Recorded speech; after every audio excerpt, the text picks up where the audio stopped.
जय जंगास welcome to my new blog. तो गाइस आज मु सकाळ बाहर जाइथुनु रेडी है कि चंडीखोल कहीं ना आम भोलबम पैंट सार्ट आने तो से आम राजर मोर पलैथुनु चंडीखोल। तो बाटर गला बेले भाई बसा उठेला भ्यू भाई अलग प्रकार देखा सहित आज भाई लोक भोलबम जा स्टार्ट करदे कहीं आउ रहा 2 दिन तो जे दूर बाट जीव कपिलास से जेहतु 3 दिन आगुरी जावाक पड़ो कहीं बहुत बाट रोचे। तो तापर आम बहुत खुशी लगे कि देखिए भाई बिहार लोक आम ओडिशा को बुलायापी कहीं जगन जगार माटी भाई दूर दूरांत लोक जहाँ आसवे भाई जगार माटी। तो आम बहुत गर्व अनुभव कर बहुत खुशी भी आमको लगुच कहीं आम जगार पिला।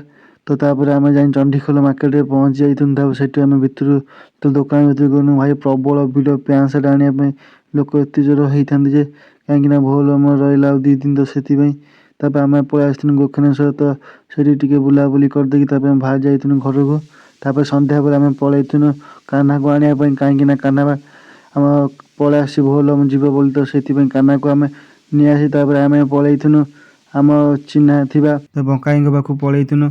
बंकाई पाखे जो चाट बहुत फेमस से दही घुगुनी भी तापर आम पलैथुनु 2 जन खाई दही घुगुनी आम कान्हा चाट नहीं आसी खाई। तो आज देखा।